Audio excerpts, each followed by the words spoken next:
પછી 28 વર્ષની તમારી દીકરી હોય અને પછી 28 વર્ષની તમારી પુત્રવધુ હોય, મહારાજ એવો અજાણ્યો માણા ચા પીવા ખાલી આવે અને એ ભેદ નો પારખી શકે કે આમાંથી કોણ આની દીકરી હશે ને કોણ આની પુત્રવધુ હશે. આવી રીતે જો તમે તમારી પુત્રવધુને રાખતા હો તો તમારે ખોડિયારને દીવો કરવાની જરૂર નથી સાહેબ. ખોડિયાર તમારી ઘરે આવીને દીવો કરશે, લખી લેજો. કારણ કે ઘણા માતાજીને ચુંદડી ચડાવવા જાય છે, ડુંગરાની દેવીને પૂજવા જાય છે અને એમાં ઉંબરાની દેવીનું સન્માન કરવાનું રહી જાય છે. પેલા ઉંબરા વાળીને સાચવજો, ડુંગરા વાળી એની મેળે રાજી રહે મારા વાલા.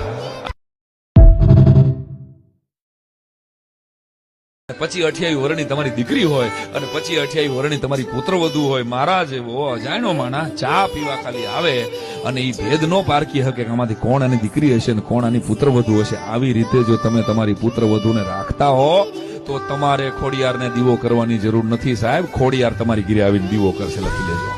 કારણ કે ઘણા માતાજીને ચુંદડી ચડાવવા જાય છે, ડુંગરાની દેવીને પૂજવા જાય છે અને એમાં ઉંબરાની દેવીનું સન્માન કરવાનું રહી જાય છે. પેલા ઉંબરા વાળીને સાચવજો, ડુંગરા વાળી એની મેળે રાજી રહે મારા વાલા.